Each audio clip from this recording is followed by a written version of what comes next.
Hello Chem 1A, this is Chapter 6, Lecture Video 3, and we're going to be talking about actually calculating how much heat has either been gained or lost for a substance.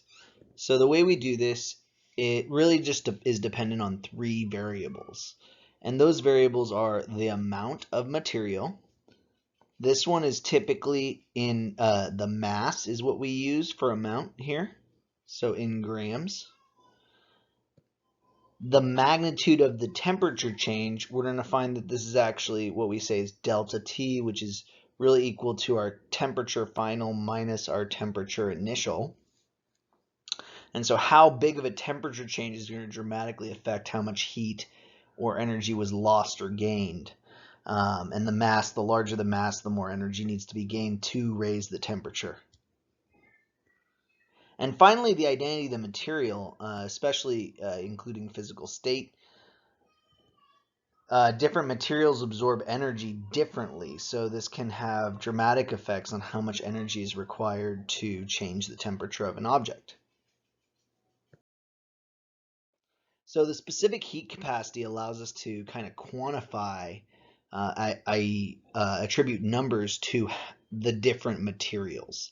So specific heat capacity is defined as the amount of heat that needs to be transferred to raise the temperature of 1 gram of a material by 1 Kelvin or 1 degree Celsius. So you could use either Kelvin or Celsius in its definition. Because of that, the units can vary between the two different definitions. So you could have units of joules per gram per Kelvin, or most often we just write joules per gram per Celsius. These actually are numerically equivalent to each other because 1 Kelvin, one difference in temperature of Kelvin is equal to one difference in temperature of Celsius. We also have another heat capacity out there known as the molar heat capacity. This is very similar to the previous definition, but instead of 1 gram, it's 1 mole of substance. So in other words, it's the amount of energy required to raise the temperature of 1 mole of the material by 1 degree Celsius or 1 degree Kelvin or 1 Kelvin. So it has units of either joules per mole per Kelvin or joules per mole Celsius. So the big difference between these two is we have moles here, we have grams here, right? Either way, most of the time we're either trying to determine the specific heat capacity using an equation we'll get to in a second, or we're given this value in the problem. So here's some examples of a bunch of different specific heat capacities and molar heat capacities. So as you can kind of see here, these are our specific heat capacities. And metals are actually really bad at absorbing energy without changing temperature. So that's why you see that the metals here, these guys, have relatively low specific heats, right? Less than 1 for sure. Water, liquid water specifically, is very, very good at absorbing energy without actually changing temperature. It has a very large specific heat. And one of the things that you need to note is that our physical state actually affects our specific heat capacity. So water in the liquid state is going to have a different specific heat capacity than water in the solid state or water in the gaseous state. All right, so one other thing that you should note is how we get from specific heat to molar heat capacity, and that's using molar mass, right? So if I have units of joules, grams times degrees Celsius, and I want to get to joules, moles Celsius, then I need to use molar mass. And what I'm going to do here to get from here to here, I'm going to multiply by grams over moles, or in other words, multiply by molar mass, right? Is basically what we're doing in this step. If I multiply my specific heat capacity by the molar mass of the substance, I'll get the molar heat capacity. And if I want to go the opposite direction, I just need to divide the molar heat capacity by the molar mass of the substance. So this brings us to arguably the most important equation in this entire chapter. We use it in so many different ways and so many different problems throughout this chapter, and that is Q is equal to mc delta T.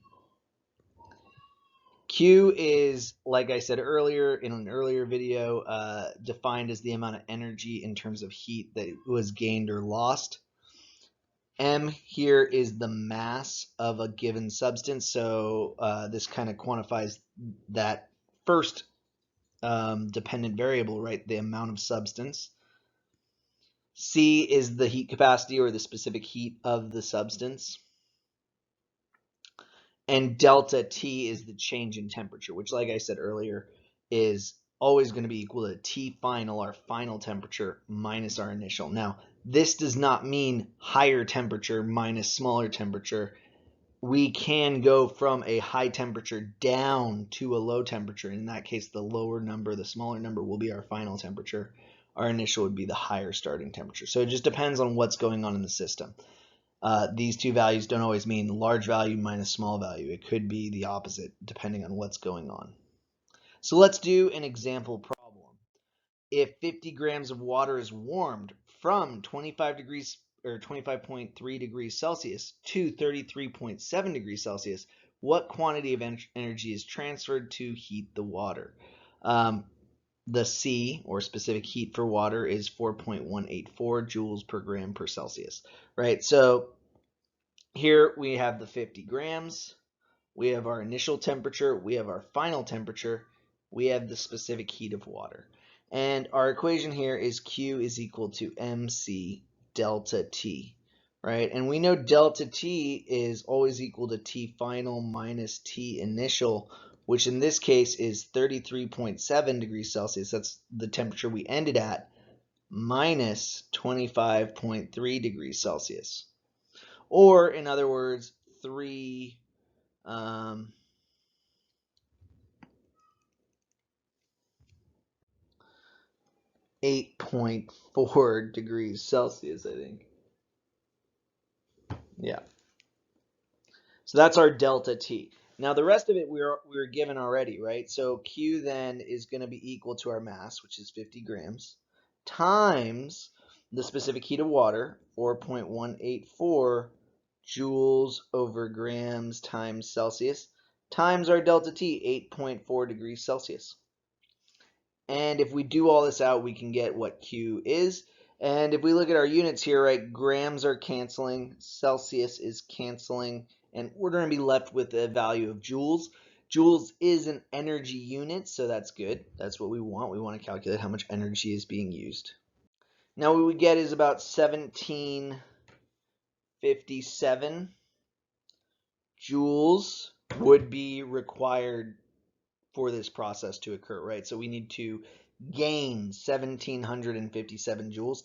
Now this isn't the correct sig figs. Technically we only have one sig fig in 50. So if we were to round this correctly, it would be about 2000 joules is what we'd need to do. What we'd need to absorb, or the water would need to absorb in order for the temperature to raise by this much. All right, so if you have any questions, please let me know.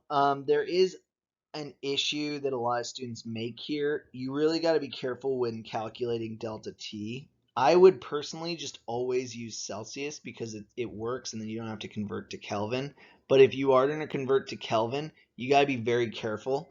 You can't convert to Kelvin for delta T. You can only convert to Kelvin for the initial and final and then subtract.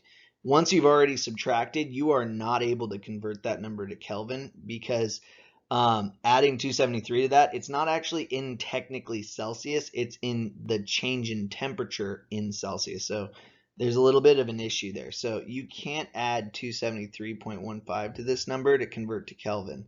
That won't work. You'd have to add it to each individual temperature